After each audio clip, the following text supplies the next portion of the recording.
அஸ்ஸலாமு அலைக்கும் வரஹ்மத்துல்லாஹி வபரகாத்துஹு. உங்கள் அனைவர் மீதும் சாந்தியும் சமாதானமும் என்றென்றும் உண்டாவதாக என்ற பிரார்த்தனையோடு வசந்தம் டிவி வழங்கும் ரமலான் வசந்தம் விசேட இஃப்தார் முஸ்லிம் நிகழ்ச்சியில் மீண்டும் ஒரு முறை உங்கள் அனைவரையும் சந்திப்பதில் மகிழ்ச்சி அடைகிறேன். புகழ் அனைத்தும் அல்லாஹுக்கே, அல்ஹம்துலில்லாஹ். கடந்த பல நாட்களாக நாங்கள் காத்திரமான தலைப்புகளிலே கலந்துரையாடி வருகின்றோம். அதிகமானவர்கள் மெச்சி பாராட்டி பேசுகின்றீர்கள். அல்லாஹ் உங்களுக்கு ரஹ்மத் செய்ய வேண்டும்.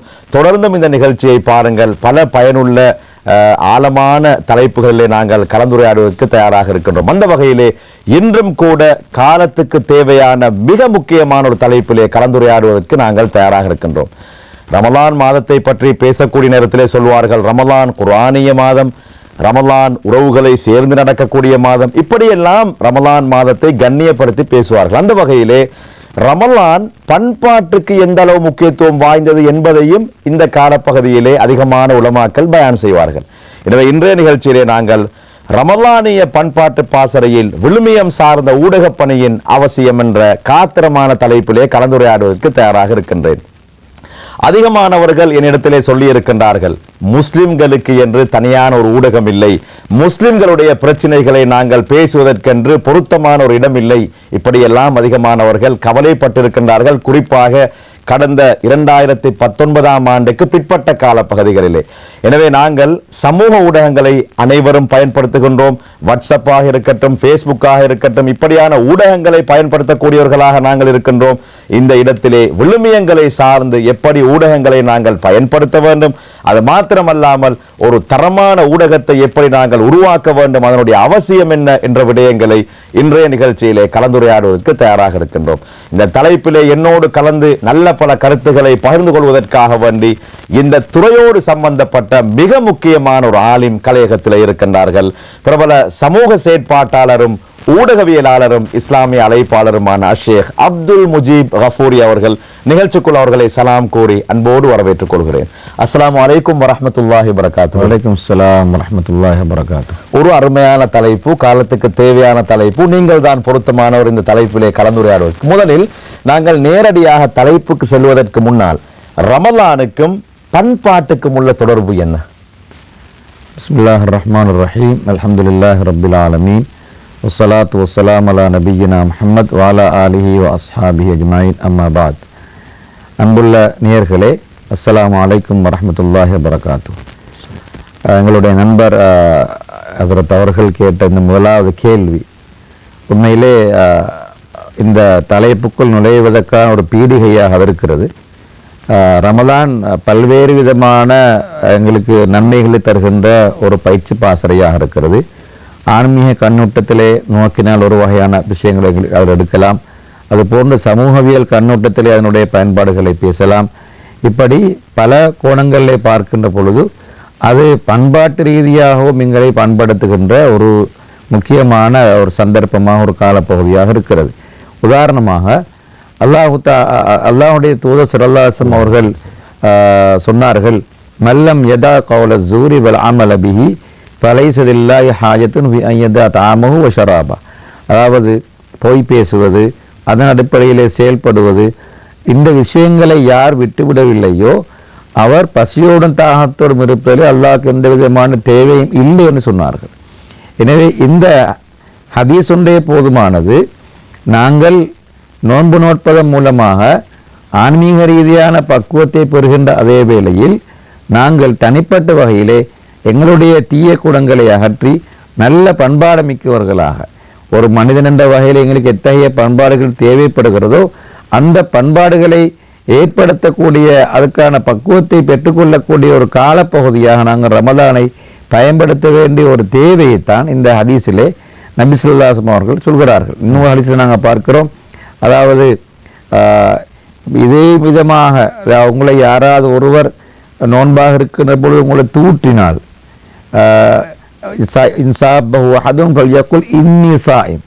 உங்களை யாராவது நோன்பாளியாக இருக்கிற போது தூற்றினா, ஏசினால், ஏதாவது குறையாக பேசினா நீங்கள் சண்டைக்கு போகாமல் நான் நோன்பாளியாகிறேன்னு சொல்லுங்கன்னு சொல்லி இந்த வாசகங்கள் ஊடாக இதை விளங்குறோம்டா எங்கள் மத்தியிலே நல்ல பண்புகளை விதைக்கின்ற அந்த வேலையை இந்த ரமதான் செய்கிறது என்பதுதான்.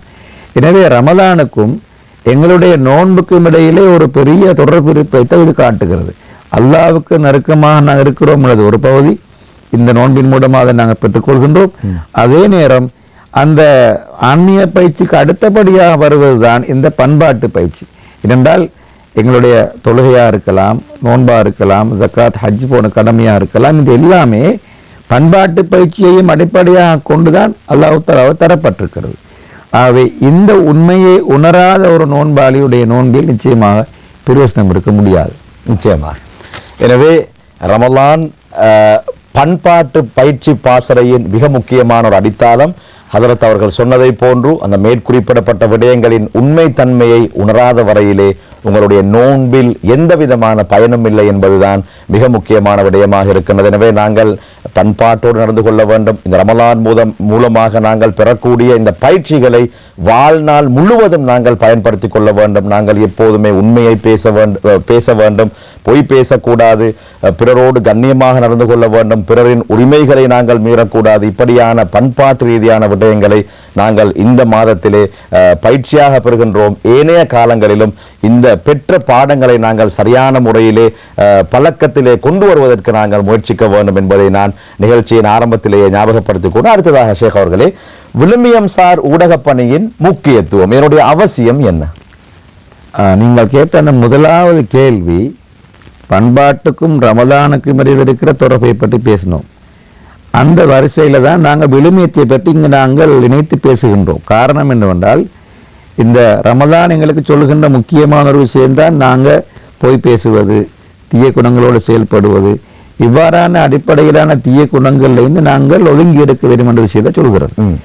எனவே இந்த ஹதீஸை நாங்கள் ஆழமாக நோக்கினால் பொய் பேசுவது என்பது வாயால் பேசுவது மட்டுமல்ல.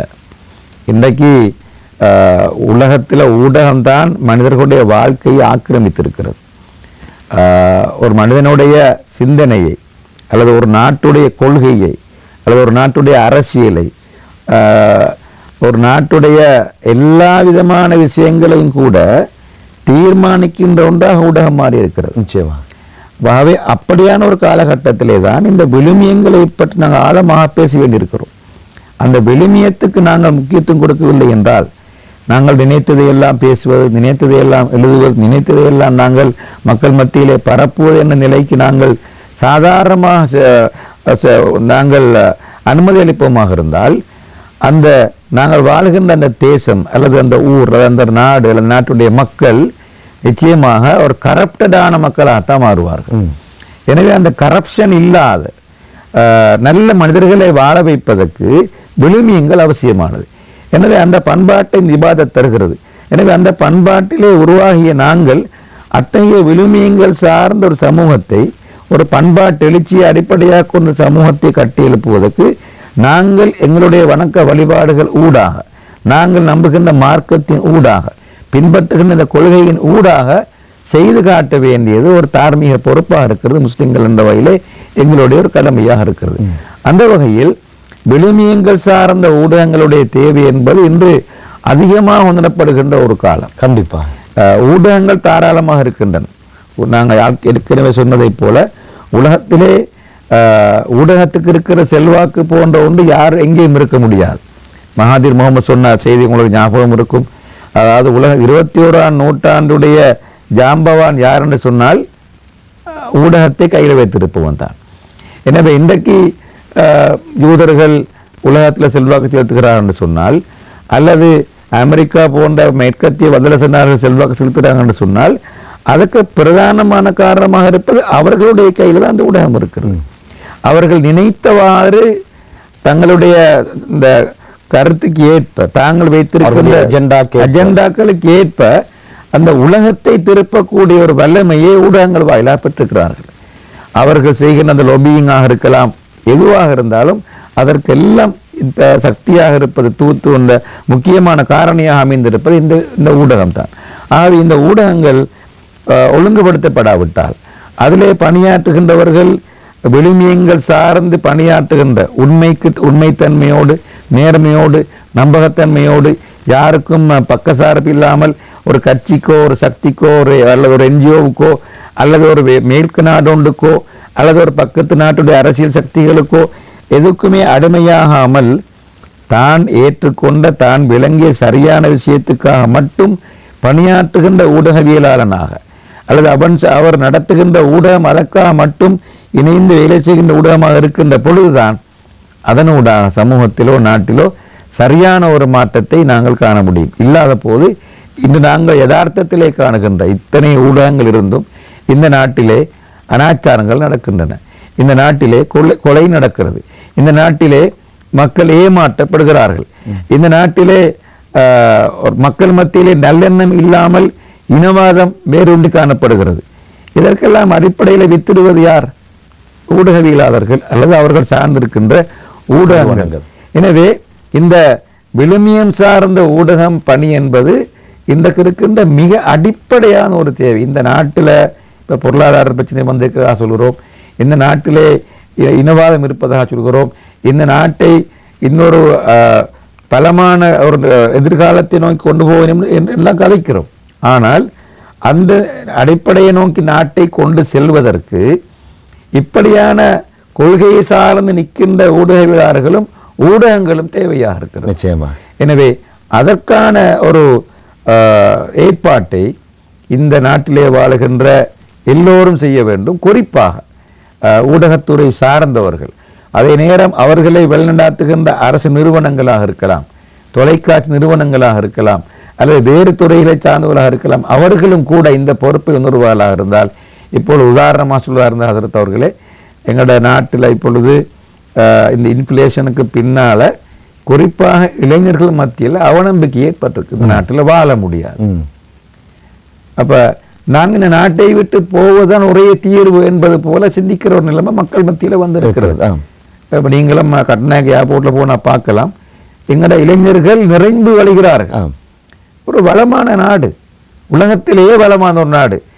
காலம் சென்ற ஒரு சினிமா நடிகர் கூட இந்த நாட்டை பற்றி சொன்னார். தமிழ்நாட்டிலே அந்த ஒரு சினிமா நடிகர் இப்போது உயிரோடு இல்லை. அவர் இலங்கைக்கு வந்தபோது அவர் சொன்னார், இலங்கையை போன்ற வளமான நாட்டை உலகத்தில் காண முடியாது என்று. இப்போ நாங்கள்லாம் ஊடகம் சார்ந்திருப்பது காரணத்தினால் பல இடங்களுக்கு போயிருக்கிறோம். அவர்கள் சொல்லுகின்ற ஒரு செய்தி, உங்களோட நாடு ஒரு உலகத்திலே வளமான நாடுன்னு சொல்லுவார்கள். அப்படிப்பட்ட நாடு இன்னைக்கு இப்படி இருக்கிறது. எனவே இதன் காரணமாக நம்ம இளைஞர்கள் நம்பிக்கையிலிருந்து போய்க்கிறார்கள். நிச்சயமா. எனவே இந்த இளைஞர்கள் மத்தியில் நம்பிக்கையை விதைக்க வேண்டியது ஊடகங்கள் தானே. கண்டிப்பா.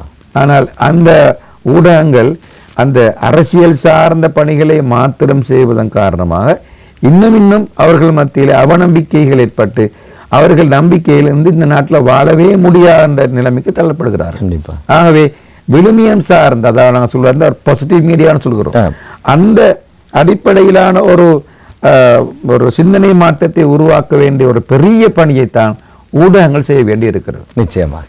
எனவே மிக முக்கியமான ஒரு பிரவேசத்தை ஷேக் அவர்கள் எடுத்திருக்கின்றார்கள். அதாவது விழுமியம் சார்ந்த ஊடகங்களின் முக்கியத்துவத்தின் மிக பிரதானமான காரணிகளை ஷேக் அவர்கள் சொன்னார்கள். இன்றைய நிகழ்ச்சியிலே நாங்கள் ரமலானிய பண்பாட்டு பாசறையில் விழுமியம் சார்ந்த ஊடக பணியின் அவசியம் என்ற காத்திரமான தலைப்பிலே ஷேக் அப்துல் முஜீப் கஃபூரி அவர்களோடு கலந்துரையாடி கொண்டிருக்கின்றோம். காத்திரமான ஒரு தலைப்பு. உண்மையிலே ஊடகங்களை பயன்படுத்தாதவர்கள் யாராலும், அதாவது ஊடகங்களை பயன்படுத்தாமல் யாரும் இல்லை என்ற அளவுக்கு அனைவருடைய கைகளிலும் ஸ்மார்ட் போன்கள் இருக்கின்றன. அனைவரும் ஊடகங்களை பயன்படுத்தி கொண்டே இருக்கின்றார்கள். எனவே ஒவ்வொருவர் மீது தார்மீக கடப்பாடு இருக்கின்றது.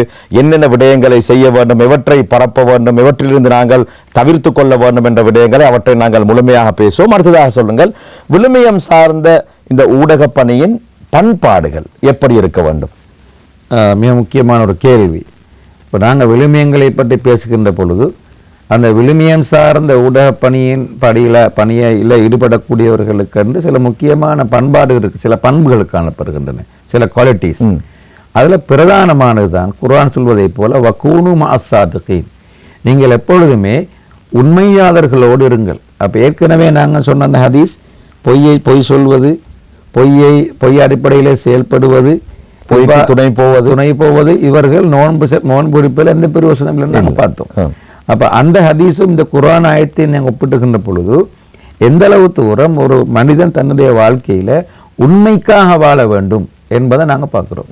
வக்கூனும் அசாதகீன். மறுமை நாளில் அல்லாஹ் தாலா எங்களை எழுப்புவது கூட சாதுக்கீங்களோடு சித்திக்கீங்களோடு, அதாவது உண்மையாளர்களோடு. இப்போ மறுமையில் வெற்றியை எதிர்பார்க்கின்ற ஒருவனுக்கு கூட அவன் எப்பொழுதுமே வாய்மை உள்ளவனாக, உண்மை பேசுபவனாக, உண்மைக்காக வேண்டி தன் வாழ்க்கையை அர்ப்பணிப்பாக இருக்க வேண்டும் என்பதை நாங்கள் பார்க்கிறோம். நபி ஸல்லல்லாஹு அலைஹி வஸல்லம் அவர்கள் அசாதிக் என்ற பட்டத்தோடு இருந்தார்கள். மக்கள் அவர்களை நபியாகுவதற்கு முன்னதாகவே அவர்களை அசாதிக் நம்ம அழைத்தார்கள். அந்த அளவுக்கு அவங்களோட வாழ்க்கையில் எப்பொழுதும் பொய் பேசியதில்லை, உண்மையைத்தான் பேசினார்கள். ஆகவே ஊடகத்துறையில் இருக்கின்ற இன்று அந்த துறைக்கு வருகின்ற இளைஞர்களாக இருக்கலாம், அல்லது அந்த துறையில் ஈடுபடுகின்றவர்களாக இருக்கலாம், இப்படியான எல்லோரும், அல்லது அவர்கள் நடாத்துகின்ற ஊடகங்களாக இருக்கலாம், இவர்கள் எல்லோருக்கும் இருக்கின்ற ஒரு பொறுப்பு தான் அவர்கள் அந்த தாங்கள் செய்கின்ற அந்த பணியை உண்மைத்தன்மை கொண்டதாக மாற்றி அமைக்க வேண்டும். அதில் முதலாவது தான், அதாவது நாங்கள் சொல்லக்கூடிய செய்திகள். இன்றைக்கு மக்கள் மத்தியிலே ஒரு பயத்தை அல்லது ஒரு அச்சத்தை அல்லது ஒரு குழப்பத்தை ஏற்படுத்துவதிலே பிரதான பங்கு வகிப்பது செய்திகள். இப்போ பிரேக்கிங் நியூஸ் போடுறதுக்கு சரியான ஆசை. விசேஷமாக இந்த நாங்கள்லாம் அதிகமாக ஃபேஸ்புக்கோடு சம்மந்தப்பட்டிருக்கிற ஆட்கள். அப்போ அந்த பிரேக்கிங் போட்டால் மக்களை கொஞ்சம் அப்படி அலர்ட் பண்ணலாம். அதுக்காக வேண்டி தனக்கு தெரிஞ்சது தெரியாதது யாரோ சொன்னது எல்லாம் எடுத்து பிரேக்கிங் ஆக போடுறது. அப்போ இது உண்மைத்தன்மை இல்லை இல்லையா? அப்போ ஒரு மனிதன் உண்மை இல்லாத கன்ஃபார்ம் இல்லாத செய்தியை போடக்கூடாது இல்லையா? இப்போ குர்ஆன் சொல்லுது, இன்ஜாக்கும் ஃபாசிக்கும் பின பைன் பத்த பையனும். உங்களுக்கு ஒரு கெட்ட மனிதன் ஒரு செய்தியை கொண்டு வந்தால் நீங்கள் அதில் எடுத்தெடுப்பில் நம்பாதீங்க, பாருங்க என்னன்னு பாருங்க, சோர்ஸ் என்ன சொன்ன அந்த ஊடகத்தை செய்தியை கொண்டு வந்து சோர்ஸ் எது, யார் தந்தார், நம்பகமான உத்தரா? இன்றைக்கு உலகளாவிய மட்டத்தில் இருக்கிற ஊடகங்கள் கூட எல்லாத்தையும் நம்ப இயலாது. அவங்க பக்கசார்பு, இஸ்லாம் என்று வருகின்ற பொழுது பக்கசார்பாக இருப்பார்கள், அல்லது இலங்கை என்று வருகின்ற பொழுது, இப்போ இலங்கை எடுத்தால் இலங்கை ஜியோபொலிட்டிக்ஸில் பார்த்தா இலங்கை ஒரு பக்கத்திலே இந்தியாவுடைய அமெரிக்காவுடைய கட்டுப்பாட்டை பேண வேண்டியிருக்கிறது, மறுபுறத்திலே சீனாவுடைய கட்டுப்பாட்டை பேண வேண்டியிருக்கிறது. ஆகவே எங்கள் நாட்டில் இருக்கிற ஊடகங்கள் இந்த ரெண்டு பேரையும் சமாளிக்க வேண்டிய நிலைமையில் ஒன்றில் இவருக்கு போய் சொல்லுவார் அல்லது அவருக்கு போய் சொல்லுவார். எங்கள் சமூகத்துக்குள்ளே எங்களுக்குள்ள இருக்கிற சில உள்முரண்பாடுகளுக்காக என்ன செய்வது, நாங்கள் சில நேரம் அது மாதிரி சமாளிக்கிற வேலை செய்ய வேண்டியவாறு. ஆனால் ஒரு நேர்மையான ஊடகவியலாளன் சமாளிக்க வேண்டிய அவசியம் இல்லை, உள்ளதை உள்ள மாதிரி அதுக்குரிய பண்பாட்டோடு சொல்லலாம். அதுதான் ஊடகவியலாளன் சொல்கிறோம். எனவே விழுமியம் சார்ந்து, ஆனால் அந்த பணியில் ஈடுபடுவது ஒரு சவாலானது தான், அது உங்களுக்கு நன்றாக தெரியும் இதிலே இருக்கின்ற ஆண்ட வகையில். ஆனால் ஊடகவியலாளர்கள் விழுமியங்களுக்காக வாழுகின்ற பணி செய்வார், அது ஒரு தூய்மையான பணி தானே, அது ஒரு போராட்டம் தானே. எனவே உங்களுக்கு தெரியும், அதாவது கலிமத்து ஹக்கின் இந்த சுல்தானின் ஜாயர், அதாவது போராட்டத்தில் மிக சிறந்த போராட்டம் என்ன, அநியாயக்கார ஆட்சியாளனுக்கு முன்னால் சத்தியத்தை உரைப்பது, உண்மையை சொல்லுவது. சரியா? அப்போ ஒரு ஊடகவியலாளன் ஒரு தான் சார்ந்திருக்கின்ற அந்த ஊடகத்துறை தலைவருக்கோ அல்லது தான் சார்ந்திருக்கிற கட்சிக்கோ தான் சார்ந்திருக்கிற கொள்கைக்கோ மட்டும் விசுவாசமாக இருக்காமல் தான் செய்கின்ற பணிக்கு விசுவாசமாக இருக்க வேண்டும். அவனோட மனச்சாட்சிக்கு அவனுக்கு தெரியணும், அடே நான் செய்வது பிழையானது, இது பொய்யானது, இது இந்த சமூகத்தை பற்றி நான் சொல்கின்ற பொய்யான செய்தி, அல்லது இந்த இவர்களுடைய இந்த ரமலான் மாதத்திலே இவர்களுக்கு ஒரு அபகீர்த்தி உண்டாக்குகின்ற ஒரு செய்தி என்று அப்படியான ஒரு உணர்வு அவனுக்கு வர வேண்டும். சில நேரம் தன்னுடைய தொழிலை பாதிக்கின்ற விஷயமாக இருந்தாலும் கூட அவற்றை செய்கின்ற துணிச்சல் வர வேண்டும். அந்த வகையில் நாங்கள் பார்க்கிறோம் ஷேக் அவர்களே, இந்த நாட்டில் எங்களை விடவும் நான் சில போது அதை வெட்கப்படுகின்ற செய்தியாக தான் சொல்ல வேண்டும். ஊடகத்தில் நாங்கள் இந்த நாட்டில் நிறைய பேர் இருக்கிறோம், எங்களுக்கு அந்த ஒரு மீடியா ஃபோரம் இருக்கிறது. ஆனால் இந்த ஊடகத்தில் இருக்கின்ற எங்களுடைய சகோதரர்களோடு ஒப்பிடுகின்ற பொழுது, மற்ற சகோதரர்களை ஒப்பிடுகின்ற பொழுது, அவர்களிடம் இருக்கின்ற அந்த உண்மைத்தன்மையை அடிப்படையாக கொண்டு செய்திகளை தயாரிப்பது, செய்திகளை மக்கள் மத்தியில் பரப்பு என்ற விஷயம் இருக்கிறது அல்லவா, உண்மையிலே அவர்கள் எங்களை விட பலபடி மேலே இருக்கிறார்கள். நீங்கள் நிறைய உதாரணங்களை காணலாம். அப்படி அதில் பேர் போன சில ஊடகவியலாளர்கள் கூட இருக்கிறார்கள், நான் இங்கே சொல்ல முடியாவிட்டாலும். எனவே இந்த அசிதுக்கன்னு சொல்கின்ற உண்மைத்தன்மை, செய்தி வாசிக்கின்ற ஒருவர் அல்லது செய்தியை எழுதி கொடுக்கின்ற ஒருவர் அந்த செய்தியை உண்மையான செய்திதானா என்பதை சரியாக சொல்வது, சரியாக அதனை வாசிப்பது, சரியாக அதனை தயாரிப்பது. அப்படி இல்லாமல் எங்களுடைய ஊடகம், நாங்கள் செய்கின்ற ஊடகம் பிரபலமாக வேண்டும் அல்லது நாங்கள் சார்ந்திருக்கின்ற கருத்து பிரபலமாக என்பதற்காக வேண்டி பொய்யான செய்திகளை தயாரிக்க இயலாது. அப்போ அதுலேயும் இஸ்லாம் என்று வருகின்ற பொழுது சில நேரங்களில் நாங்கள் இஸ்லாம் என்ற பேரில், குர்ஆன் என்ற பேரில், ஹதீஸ் என்ற பேரில் ஒரு பொய்யை சோடிப்பது கூட மிகப்பெரிய பாவம். நிச்சயமா சுசல்லாசம் அவங்க சொன்னாங்க, மன் கதிப அலைய முதாமிதன் மகாதவும் மினன்னார். யார் என் மீது ஒரு பொய்யை சொல்றாரோ அவர் தன்னுடைய இருப்பிடமாக நரகத்தை ஆக்கி கொள்ளட்டும். அப்படி சாதாரண விஷயம் இல்லை. ஆகவே இந்த ஊடகத்துறை சார்ந்திருக்கின்றவர்கள் முக்கியமாக பேண வேண்டிய ஒரு விழுமியம் சார்ந்த பண்பு தான் எப்பொழுதுமே உண்மையை பேசுவது. அதில் அவர்கள் செய்திகளை சொல்கின்ற பொழுது உண்மையான செய்திகளை சொல்ல வேண்டும். அதே போல உண்மையான வார்த்தைகளைத்தான் நாங்கள் பரப்ப வேண்டும், உண்மையான செய்திகளைத்தான் மக்களுக்கு பரப்ப வேண்டும். அது இந்த மாதிரி இந்த உண்மைத்தன்மையோடு நடந்து கொள்கின்ற ஊடகவியலாளர்களை சமூகத்தில் உருவாக்குவதன் மூலம் ஒரு நாட்டிலும் ஒரு சமூகத்திலும் ஒரு பாரிய மாற்றத்தை கொண்டு வர முடியும் என்று அதற்கான மிகப்பெரிய ஒரு தேவை இருக்கிறது. ஆரம்பத்தில் சொன்னதை போல இந்த தீய பண்பாடுகளாலும் மோசமான சிந்தனைகளாலும் கரப்டாக இருக்கிற இந்த சமூகத்தை மாற்றி அமைக்கின்ற வேலையை ஊடகத்துறை சார்ந்தவர்களால் நிச்சயமாக செய்ய முடியும். அவர்கள் அவ்வாறு செயல்படுவார்களாக இருந்தால், ஆனால் அவர்களுக்கு அதுக்கான வாய்ப்பும் கொடுக்கப்பட வேண்டும். சில போது அரசியலோ வேறு வேறு காரணிகளோ அவ்வாறு செயற்படக்கூடியவர்களுக்கு தடையாக அமைந்து இருக்கிறது. எனவே அதையும் நாங்கள் இங்கே சொல்ல வேண்டி இருக்கிறது. ஆனால் எங்கள் நாட்டில் இருக்கிற ஊடகத்துறை சார்ந்தவர்கள் இவ்வாறான விழுமியங்களை அடிப்படையாக கொண்டு மட்டும் செயல்படுவார்களாக இருந்தால் இந்த நாட்டிலே நாங்கள் வாழ்கிற இந்த சூழலிலே மிகப்பெரிய ஒரு சமூக மாற்றத்தை நிச்சயமாக ஏற்படுத்த முடியும் என்பதை நாங்கள் ஆணித்தரமாக சொல்ல முடியும். நிச்சயமாக இப்படி விழுமியம் சார் ஊடக பணியின் முக்கிய பண்புகளில் ஒரு பண்பான உண்மைத்தன்மையை பற்றி ஷேக் அவர்கள் மிக தெளிவான முறையிலே குர்ஆன் ஆயத்துகளை ஓதி காட்டி ஹதீஸ்களை சொல்லி விளக்கப்படுத்தி இருந்தார்கள். இன்று பாருங்கள், ஊடகவியலாளர்கள் என்ற ஒரு கூட்டத்தை தவிர அனைவரும் ஊடகங்களை பயன்படுத்தி கொண்டிருக்கின்றோம். ஊடகங்களை பயன்படுத்தாதவர்கள் யாரும் இருக்க முடியாது. அனைவருக்கும் ஃபேஸ்புக்கிலே ஒரு அக்கௌண்ட் இருக்கும். அனைவரும் அதிலே ஏதாவது அப்லோட் பண்ணுகின்றார்கள், ஏதாவது கருத்துக்களை சொல்கின்றார்கள். அதே போன்று வாட்ஸ்அப்புகளை பயன்படுத்தாதவர்கள் இருக்க முடியாது. வாட்ஸ்அப் குடும்பங்கள் இருக்கின்றன. இவைகளிலே வரக்கூடிய செய்திகளை எல்லாம் உடனடியாக நாங்கள் அதனுடைய உண்மைத்தன்மையை பார்க்காமல் பகிர்ந்து கொண்டு இருக்கின்றோம். இதன் மூலமாக கடந்த காலங்களிலே பல பிரச்சனைகள், பாரிய பிரச்சனைகளை நாங்கள் சந்தித்திருக்கின்றோம். எனவே ஷேக் அவர்கள் சொல்லக்கூடிய இந்த விடயங்கள் வெறுமனே ஊடகங்களிலே தொழில் செய்யக்கூடியவர்களுக்கு மாத்திரமல்ல. அப்படியாக இருந்தால் இன்றைய நிகழ்ச்சியிலே ரமலானுடைய இது போன்ற ஒரு முக்கியமான தினத்தை நாங்கள் இதற்காக வேண்டி ஒதுக்கி இருக்க மாட்டோம். நாங்கள் அனைவரும் ஊடகங்களை நீங்க சொன்ன கடைசி பாயிண்ட், அதாவது செய்தி சொல்பவர்களுக்கு மாத்திரமல்ல நாங்கள் பேசுவோம், அதனை பயன்படுத்துவோருக்கும் இந்த கடமை இருக்கு. அதாவது சில பேர் சொல்லுவாங்க ஃபேஸ்புக்ல போட்டிருந்தாங்கன்னுவாங்க. ஃபேஸ்புக் ஆதாரம் அல்ல, அந்த சோர்ஸ் தான் எங்களுக்கு நிச்சயமாக. அப்ப நம்பத்தகுந்த சோர்ஸா இலங்கையில் இருக்கிற நம்பகமான சோர்ஸ், சில நேரம் இலங்கையில் இருக்கிற சில தேசிய ஊடகங்கள் கூட சில நேரம் பொய் சொல்கின்ற ஒரு பண்பை வைத்திருக்கிறது தன்னுடைய சுயநலத்துக்காக. அப்ப நாங்க எதை நம்புவது எதை எடுப்பது என்ற அந்த தீர்மானத்தை நாங்கள் சரியாக எடுக்க வேண்டும். நிச்சயமாக நிச்சயமாக. எனவே நாங்கள் எப்போதுமே ஒரு செய்தியை பகிரக்கூடிய நேரத்தில் இன்னொருவரோடு அதனுடைய உண்மைத்தன்மை நம்பகத்தன்மையை நாங்கள் உறுதிப்படுத்திக் கொள்ள வேண்டும் என்பதிலே மிக ஜாக்கிரதையாக இருந்து கொள்ள வேண்டும். இல்லாவிட்டால் ஆரம்பத்திலே அவர்கள் சொல்லி காட்டிய ஹதீஸை போன்றுதான் ஒரு நோன்பாளி பசித்திருப்பதிலும் தாகித்திருப்பதிலும் மாத்திரம், அதாவது எந்த பலனும் அல்லாஹுக்கு இல்லை, அவர் பொய்யை சொல்லக்கூடியவராக பொய்யின் பக்கம் துணை போகக்கூடியவர்களாக இருந்தார்.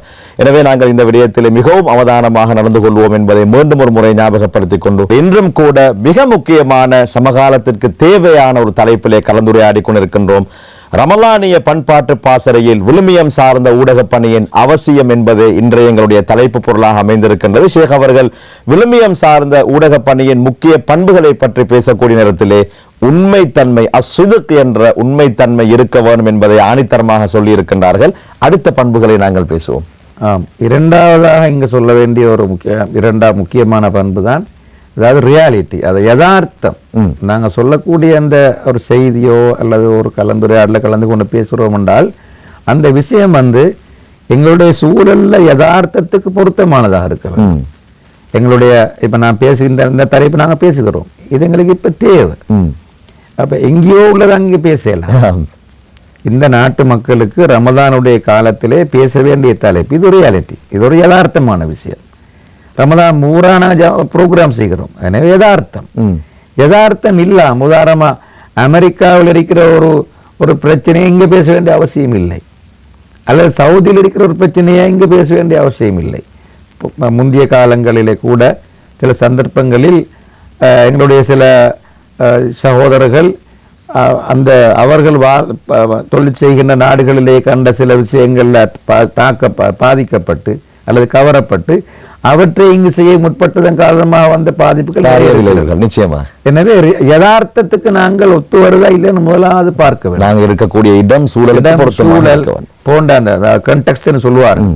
எனவே அந்த தன்மை இல்லாத போது எங்களோட ஊடகப்பணி மக்கள் மத்தியில விளைவுகளுக்கு பதிலாக நல்ல விளைவுகளை தருவதற்கு பதிலாக அது பிரச்சனைகளை உருவாக்கி கொண்டு வந்தால் அது மாறும்.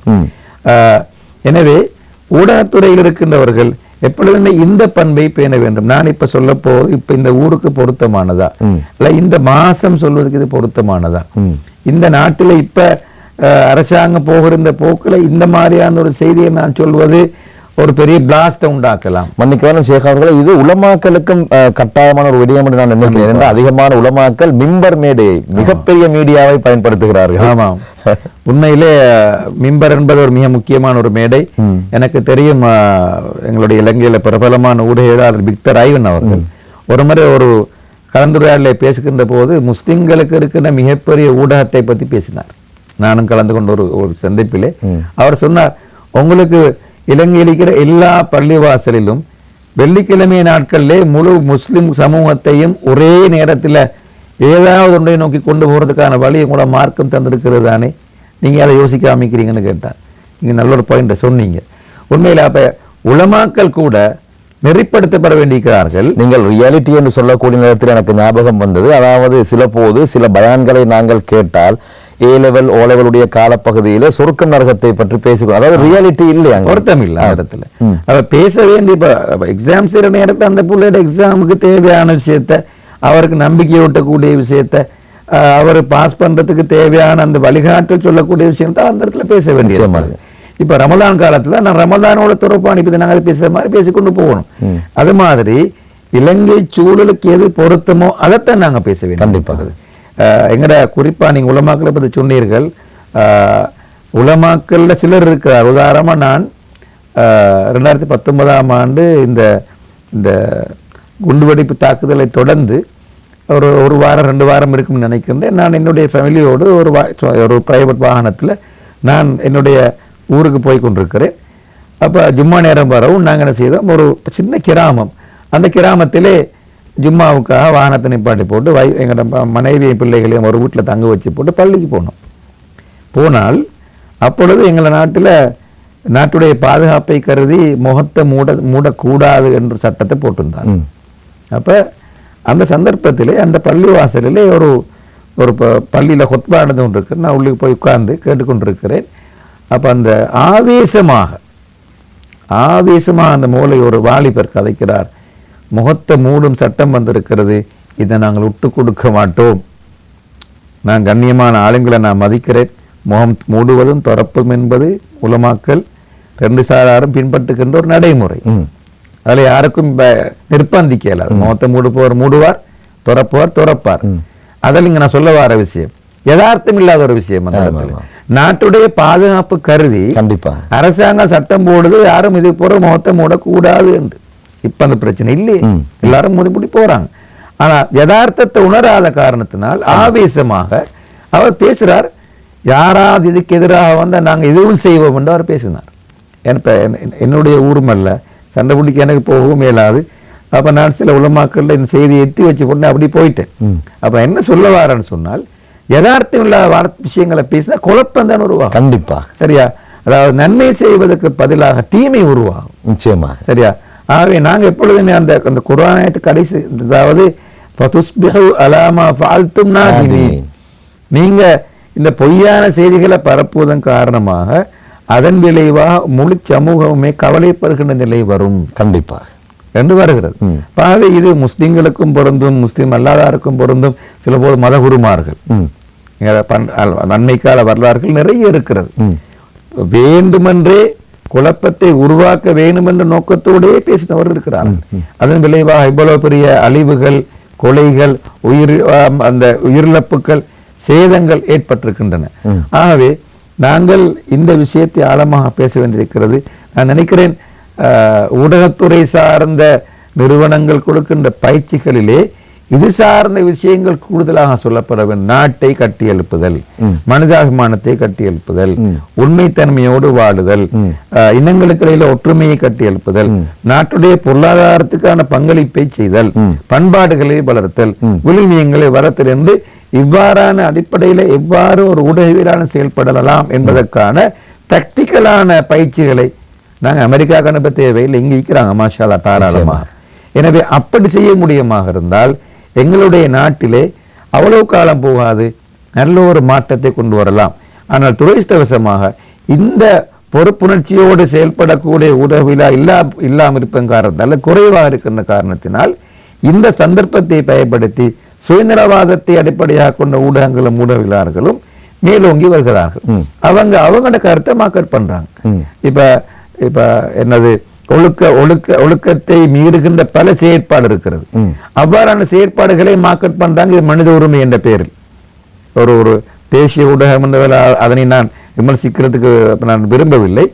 பல விஷயங்கள் இந்த நாட்டுக்கே பொருத்தமில்லாத பல விஷயங்கள் மனித உரிமை என்ற பெயரால் இன்று அரங்கேற்றப்பட்டு கொண்டிருக்கிறது.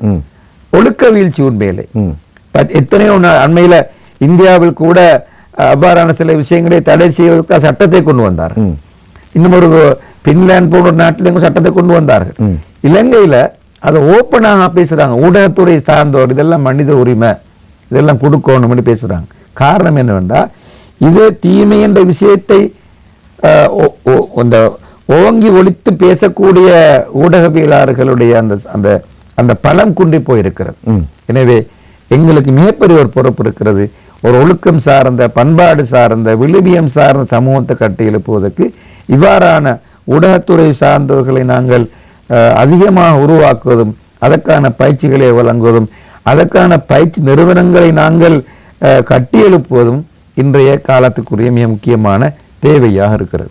நிச்சயமாக இப்படி ஆழமான பல கருத்துக்களை ஷேக் அவர்கள் ஞாபகப்படுத்தினார்கள். உண்மையிலே நாங்கள் அனைவரும் இவர்கள் பேசின இந்த விடயங்களை கடந்த காலங்களில் அனுபவித்திருக்கின்றோம். குறிப்பாக உலமாக்களுடைய விடயத்தை ஞாபகப்படுத்தினார்கள். கண்ணியமான உலமாக்களை ஒருபோதும் நான் குறை கூறுபவன் அல்ல.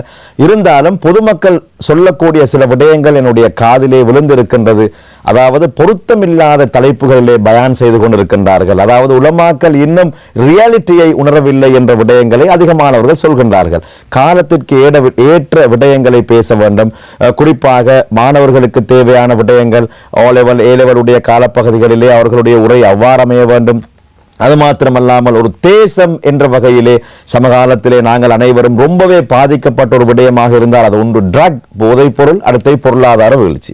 எனவே இவற்றை பொருளாதாரத்தை கட்டி எழுப்புவதற்கு எங்களுடைய வகிபாகம் இப்படி அமைய வேண்டும். இந்த நாட்டிலே முஸ்லிம்கள் வரலாறு நெடுகிலும் எவ்வாறான உதவிகளை பொருளாதாரத்தை கட்டி எழுப்புவதிலே செய்திருக்கின்றார்கள் என்ற விடயங்கள் பேசப்பட வேண்டும். அது மாத்திரமல்லாமல் இஸ்லாம் போதைக்கு எவ்வளவு எதிரானது, இஸ்லாம் எந்த அளவு வன்மையாக இதனை கண்டித்திருக்கின்றது என்ற விடயங்களை பேசலாம். இப்படி கண்ணியமான உலமாக்களும் காலத்திற்கு ஏற்ற தலைப்புகளிலே தங்களை தயார்படுத்தி நெறிப்படுத்தி பேசுவதற்கு பழகிக்கொள்ள வேண்டும். ஏனென்றால் எங்களுடைய மிக பிரதானமான ஊடகம் மிம்பர் மேடை. அந்த விடயத்தை நாங்கள் மிக ஜாக்கிரதையாக இருக்க வேண்டும் என்பதை ஞாபகப்படுத்திக் கொண்டு பல பண்புகளை சொன்னார்கள். அதாவது ரியாலிட்டி இருக்க வேண்டும், உண்மைத்தன்மை இருக்க வேண்டும், இனப்பிரச்சனைகளை உண்டாக்காத முறையிலே எங்களுடைய நிகழ்ச்சிகள் நடைபெற வேண்டும். இப்படியான பல விடயங்களை ஞாபகப்படுத்தினார்கள். அவற்றை நாங்கள் இன்ஷா அல்லாஹ் எங்களுடைய வாழ்க்கையிலே எடுத்து நடப்போமாக இருந்தால் எதிர்காலத்திலே ஒரு மறுமலர்ச்சியான சமூகத்தை கட்டியெழுப்பலாம் என்பதில் எந்த விதமான மாற்று கருத்தும் இல்லை என்பதை ஞாபகப்படுத்திக் கொண்டு இன்றும் கூட ஒரு ஆழமான தலைப்பிலே நாங்கள் கலந்துரையாடி கொண்டிருக்கின்றோம். ரமலானிய பண்பாட்டு பாசறையில் விழுமியம் சார்ந்த ஊடக பணியின் அவசியம் என்பதே இன்றைய எங்களுடைய தலைப்பு பொருளாக அமைந்திருக்கின்றது. அந்த வகையிலே நிகழ்ச்சியின் இறுதி கட்டத்தில் இருக்கின்றோம்.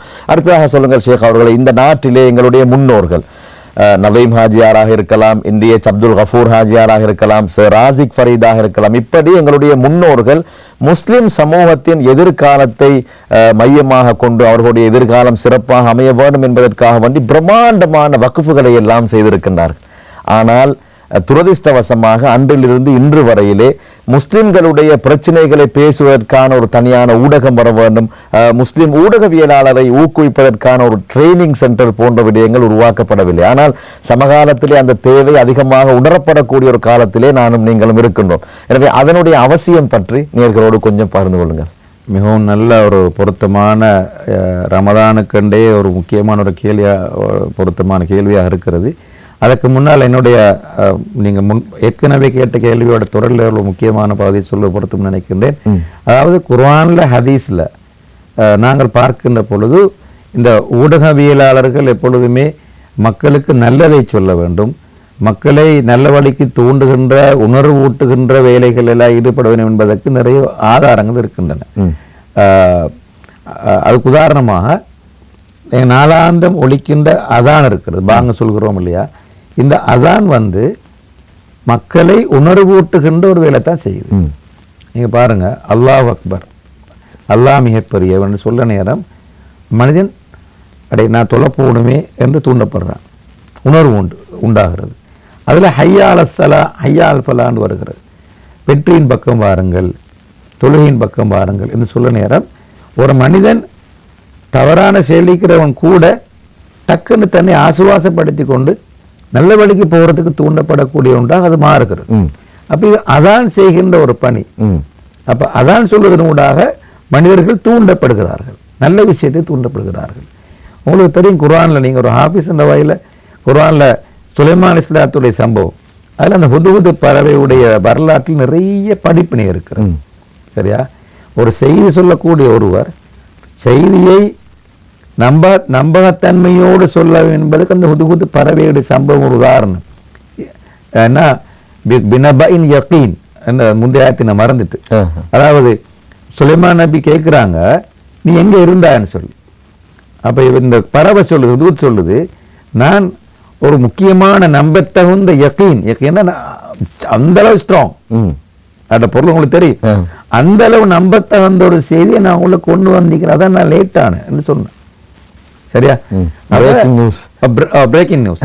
அப்ப அந்த அந்த ஹுதுஹுது பறவையுடைய அந்த சம்பவத்துல எந்த அளவு தூரம் அது அப்ப சுலைமான் நபிக்கு நம்பிக்கை ஊட்டிய காரணம் அந்த வசனம் தான். அதாவது நான் உறுதியான செய்தியை கொண்டு வந்திருக்கிறேன். சரியா? அப்ப எந்த அளவு தூரம் இந்த அதாவது பெர்ஃபெக்டாக கன்ஃபார்மான செய்தியை சொல்ல வேண்டும் என்பதற்கு குர்ஆன் இந்த மாதிரி சம்பவம் இருக்குன்னு பாருங்க. நிச்சயமா. சரியா? ஆகவே எப்பொழுதுமே நம்பகத்தன்மை ஏற்படுத்தக்கூடிய, மக்களை நல்ல வழிக்கு தூண்டக்கூடிய அடிப்படையிலான செய்திகளை பரிமாறுவது, கொடுப்பது, பரப்புவது.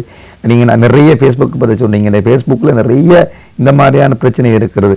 ஆகவே நாங்கள் இப்படியான ஒரு வழிகாட்டலை இன்று நாங்கள் அதிகமாக சொல்ல வேண்டியிருக்கிறது என்று சொல்லிக்கொண்டு, நீங்கள் கடைசியாக கேட்ட அந்த கேள்வி மிக முக்கியமான ஒரு கேள்வி. ரமலானுடைய காலத்திலே நான் நினைக்கிறேன் இந்த வசந்தம் தொலைக்காட்சியின் ஊடாக இந்த நாட்டில் இருக்கின்ற தனவந்தர்களுக்கு நாங்கள் ஒரு பகிரங்க செய்தியாக அல்லது ஒரு அழைப்பாக கூட சொல்ல வேண்டிய ஒரு செய்தியாக நான் இதை பார்க்கிறேன். நீங்கள் சொன்னது போல கல்வித்துறைக்காக, வேறு வேறு துறைகளுக்காக நம்முடைய முன்னோர்கள் நலீம் ஹாஜியாராக இருக்கலாம், அப்துல் கஃபூர் ஹாஜியாராக இருக்கலாம், அல்லது மாக்காராக இருக்கலாம், ரஹிமஹுமுல்லா ஜமியான், இவங்க எல்லாரும் அவங்களுக்கு அல்லாஹ் வழங்கிய செல்வத்தை வைத்து இவ்வாறான பெரும் பெரும் பணிகளை செய்துவிட்டு போனார்கள். அல்லாஹ்வுடைய கூலிகளை நிரப்பமாக கொடுப்பான் இன்ஷா அல்லாஹ். ஆனால் இன்றைய கால பகுதியிலே நாங்கள் ஊடகத்தை பற்றி நிறைய பேசுகிறோம், கொத்துபால சொல்கிறோம், மீட்டிங்கில் பேசுகிறோம், இந்த மாதிரி ஊடக கருத்தரங்களில் பேசுகிறோம். ஆனால் அதை நடைமுறையில் கொண்டு வருவதற்கான ஒரு ஏற்பாட்டை பற்றி இன்னமும் நாங்கள் பெரிதாக அலட்டிக் கொள்ளவில்லை. ஊடகம் இல்லை என்ற குறையை சொல்லி கொண்டு தான் இருக்கிறோம். அப்போ இதுக்கு முதலாவது எங்களுக்கு ஒரு ஊடகம் சார்ந்த அகாடமி ஒன்று தேவையில்லையா, ட்ரெயின் பண்ணுறதுக்கு எங்கள்கிட்ட இல்லை. அப்போ இந்த ரமதான் அதுக்கு பொருத்தமான ஒரு காலம், தனவந்தர்கள் கொஞ்சம் பேர் முன்னுக்கு வரணும், அந்த துறை சார்ந்தவர்களை கொண்டு வந்துட்டு அவங்களுக்கு அந்த பொறுப்பை கொடுங்க, சரி அகாடமி ஸ்டார்ட் பண்ணுங்க. அப்போ குறிப்பாக சிங்கள மொழியில் இந்த விழுமியம் சார்ந்த செய்திகளை பரப்புவதற்கு நிறைய முஸ்லீம் பிள்ளைகளை நாங்கள் பயிற்றுவிக்க வேண்டியிருக்கிறது. அதே போல் முஸ்லீம் அல்லாதவர்களும் அதுக்கு வருவார்கள். சரியா? நான் ஏற்கனவே சொன்னதை போல இந்த நாட்டில் எல்லோருக்குமே ஒழுக்கம் பண்பாடு தேவைதானே, அது முஸ்லிம்களுக்கு மட்டுமல்ல இல்லையா? ஆகவே எல்லாரும் சேர்ந்துதான் இந்த நாட்டை உருவாக்க வேண்டியிருக்கிறது. எனவே அதற்கு தேவையான ஒரு அகாடமியை நாங்கள் உருவாக்கினால் இதிலிருந்து ஆயிரக்கணக்கான மாணவர்கள் வெளியாகுவார்கள். அவர்கள் எல்லோரும் டிவிக்கு போகணும்னு அவசியம் இல்லை. ஆனால் 1000 பேர் உருவாக்கப்படுகின்ற இந்த 1000 பேர் கையிலும் ஃபோன் இருக்கும், 1000 பேர்ட்டும் ஃபேஸ்புக் இருக்கும், 1000 பேர்ட்டும் இணையதளங்கள் இருக்கும். அப்போ இந்த 1000 பேர் வேலை செய்கின்ற பொழுது இந்த 1000 பேரும் செய்கின்ற அந்த வேலையும் அவர்கள் பரிமாறுகின்ற கருத்துக்களும் செய்திகளும் வீடியோக்களும் இந்த நாட்டில் கருத்து மாற்றத்தை உருவாக்கும், பண்பாட்டு மாற்றத்தை உருவாக்கும். எல்லோரும் சேர்ந்து வேலை செய்ய வேண்டும். நாம் எல்லோரும் மனிதர்கள், நாம் எல்லோரும் இலங்கையர்கள், நாம் எல்லோரும் முஸ்லிம் சகோதரர்கள்.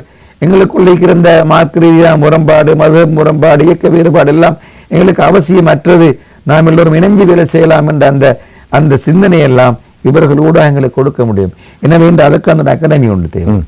அதே மாதிரி இந்த சோசியல் மீடியாவில் ஈடுபடக்கூடியவர்களுக்கு தேவையான உபகரணங்களை வாங்கிக் கொள்வதற்கான வசதி இல்லாமல் நிறைய பேர் இருக்கிறார்கள். அதுக்கான ஏற்பாடு செய்ய வேண்டியிருக்கிறது. இணையதளங்களை புதிதாக உருவாக்க வேண்டியிருக்கிறது. அதுபோல இதுக்கென்று உருவாக்கப்பட்ட எத்தனையோ நல்ல இணையதளங்கள் செயற்பட முடியாமல் அப்படி இடையில் நிறுத்தப்பட்டிருக்கின்றன. அப்ப இதெல்லாம் இந்த சமூகத்துடைய பிரச்சனை. நாங்கள் சொல்றோம் எங்கள் சமூகத்தில் ஒன்றுமே இல்லை, எங்களுக்கு முன்னேற வழி இல்லைன்னு சொல்லி கொண்டிருக்கிறோம். ஆனால் இவற்றை செயற்படுத்துவதற்கான ஒரு பொறிமுறை உருவாக்கப்பட்டு தனவந்தர்களுடைய நிதி உதவியோடு, படித்தவர்களுடைய பங்களிப்போடு, உலமாக்களுடைய நேரடியான வழிகாட்டலோடு செய்யப்படுமாக இருந்தால் எங்களுடைய நாட்டில் நாங்கள் எல்லோரும் சேர்ந்து இந்த நாட்டை கட்டி எழுப்புகின்ற காலம் வெகு தூரத்தில் இல்லை. உண்மை இந்த ரமலான் மாற்றத்துக்கான ரமலான் சொல்கிறோம். ரமலானுடைய இந்த மாற்றம் அப்படியான மாற்றத்தை நோக்கி சமூகத்தை கொண்டு போகணும். நாங்கள் பிரிந்து இருந்தது போதும். அந்த இயக்கம் இந்த இயக்கம் அந்த கொள்கை இந்த கொள்கை நாங்கள் பேசின காலம் போதும். நாம் எல்லோரும் முஸ்லிம்கள், நாம் எல்லோரும் இலங்கையர்கள், நாம் எல்லோரும் இந்த நாட்டுடைய சொந்தக்காரர்கள். எங்களுக்கு இந்த நாட்டில் பொறுப்பும் பங்கும் இருக்கிறது. எனவே நாம் எல்லாரும் சேர்ந்து இந்த நாட்டுடைய முன்னேற்றத்துக்காக, முஸ்லிம் சமூகத்துடைய முன்னேற்றத்துக்காக, பொருளாதார முன்னேற்றத்துக்காக, எதிர்கால இலங்கையுடைய அந்த முன்னேற்றத்துக்காக நாம் எல்லோரும் இணைந்து பாடுபடுவோம் என்ற ஒரு உறுதியான தீர்மானத்துக்கு வர வேண்டிய ஒரு காலமாக இந்த ரமலான் காலம் இருக்கிறது. நபி ஸல்லல்லாஹு அலைஹி வஸல்லம் அவர்களுடைய அந்த ரமலான் கால அமல்களிலே முக்கியமான ஒன்று தான் அவங்க போராட்டங்களை கலந்து கொண்டாங்க. உங்களுக்கு தெரியும், யுத்தம் மக்கா வெற்றிகள் நடந்தது ரமலான் காலத்திலே. எனவே அந்த யுத்தங்களை பற்றி பேசுகின்ற அறிஞர்கள் சொல்லுவார்கள், அதாவது போராட்டங்களுக்கும் நாங்கள் முகம் கொடுப்பதற்கான பக்குவத்தை ரமலான் தருகிறது. அது உண்மைதானே? கண்டிப்பா. அப்ப இது ஒரு போராட்டம். இந்த சமூகத்தை அடுத்த கட்டத்தை நோக்கி கொண்டு நம்பிக்கையிலிருந்து போய்கிற சமூகத்தை, பெண்களுடைய வாழ்க்கை எல்லாமே பிரச்சனையா இருக்கிறது. ஆகவே இப்படியான ஒரு காலகட்டத்திலே நீங்கள் கேட்ட அந்த பொருத்தமான அந்த கேள்விக்கு நான் சொல்கின்ற விடை, எங்களுடைய சமூகத்தில் இருக்கின்ற பலங்கள் போதுமாக இருக்கின்றன. படித்த பிள்ளைகள் இருக்கிறாங்க. எனவே தனவந்தர்களும் உலமாக்களும் சமூகத்தை இப்போ சிந்திக்கின்றவர்களும் இதற்கான அழகான ஒரு திட்டத்தை பொறுமுறையை வகுத்து இந்த 2023 வருஷத்துக்குரிய ரமலான் அப்படியான ஒன்றை நோக்கி செல்வதற்கான ஒரு பரந்த ஒரு விரிவான ஒரு வேலை திட்டத்தை நோக்கி போவதற்கு நாங்கள் தயாராகின்ற ஒரு ரமலானாக இருக்க வேண்டும். அதற்கு அடித்தளம் இடுகின்ற அந்த பணியை நம்முடைய சமூகத்தை சார்ந்தவர்கள் செய்வார்கள் என்று எதிர்பார்க்கின்றோம். அதுதான் இந்த சந்தர்ப்பத்தில் நான் இறுதியாக முன்வைக்கின்ற செய்தி. நிச்சயமாக இப்படி மிக முக்கியமான ஒரு சமூகம் சார்ந்த ஒரு விடயத்தை இன்றைய தினத்திலே நாங்கள் கலந்துரையாடினோம். குறிப்பாக இது ஒரு சமூக பிரச்சனை என்று கூட சொல்லலாம். அப்படிப்பட்ட மிக காத்திரமான ஒரு விடயம் முஸ்லிம் சமூகத்திற்கு சமகாலத்திலே மிக முக்கியமான தேவைப்படக்கூடிய இந்த ஊடகத்தின் அவசியத்தை பற்றி ஷேக் அவர்கள் ஞாபகப்படுத்தினார்கள். எனவே இந்த நிகழ்ச்சியை பார்த்து கொண்டிருக்கக்கூடிய தனவந்தர்கள் இது பற்றி சிந்திக்க வேண்டும். எதிர்காலத்திலே நாங்கள் எங்களுடைய தலைமுறையினரை சரியான முறையிலே பயிற்றுவிக்க வேண்டும். எல்லா துறைகளிலும் நாங்கள் வளர வேண்டும். குறிப்பாக இன்று முஸ்லிம் சமூகம் ஊடகத்துறையிலே பின்னோக்கிய ஒரு தருணத்திலே பின்னோக்கித்தான் சென்று கொண்டிருக்கின்றார்கள். அவர்கள் மிக முக்கியமாக இந்த ஊடகத்துறையிலே முன்னேற வேண்டும் என்பதற்கான பல வழிகாட்டல்களை ஷேக் அவர்கள் இறுதியாக சொன்னார்கள். அந்த விடயத்தை நாங்கள் இன்ஷா அல்லாஹ் எடுத்து நடந்து எம்மால் முடிந்த உதவிகளை செய்து சிறந்த ஊடகவியலாளர்களை உருவாக்க வேண்டும் என்ற தாழ்மையான வேண்டுகோளை விடுத்துக் கொள்கின்றேன். அது மாத்திரமல்லாமல் சமூக ஊடகங்களை பயன்படுத்தக்கூடிய நாங்கள் அனைவரும் மிக ஜாக்கிரதையாக நடந்து கொள்ள வேண்டும். இன்னும் ஒருவரை ஏளனப்படுத்துவதற்காக வேண்டி, இழிவுபடுத்துவதற்காக வேண்டி, பழி வாங்குவதற்காக வேண்டி சமூக ஊடகங்களை பயன்படுத்தி அவர்களுடைய மானங்களிலே விளையாடாமல் இருந்து கொள்ள வேண்டும் என்பதையும் மிக எச்சரிக்கையோடு ஞாபகப்படுத்திக் கொண்டு சிறப்பான இந்த கலந்துரையாடலை நிறைவுக்கு கொண்டு வருகின்றேன். இன்னும் கூட எங்களுடைய கலையகத்திற்கு வந்து நல்ல பல கருத்துக்களை என்னோடு பகிர்ந்து கொண்ட பிரபல சமூக செயற்பாட்டாளரும் ஊடகவியலாளருமான ஷேக் அப்துல் முஜீப் கஃபூரி அவர்களுக்கு நன்றிகளை தெரிவித்துக் கொள்கின்றேன். ஜஸாக்குமுல்லாஹ் ஹைரன். ஜஸாக்கல்லாஹ் ஹைர் இன்ஷா அல்லாஹ். இந்த அளவில் இன்றைய ரமலான் வசந்தம் விஷேட இஃப்தார் முஸ்லிம் நிகழ்ச்சி நிறைவுக்கு வருகிறது. உதவி தயாரிப்பாளர் முகமது அஃப்னாஸுக்கு நன்றிகளை கூறிக்கொண்டு விடைபெற்றுக் கொள்கின்றேன். அஸ்ஸலாமு அலைக்கும் வரஹ்மத்துல்லாஹி வபரகாத்துஹு.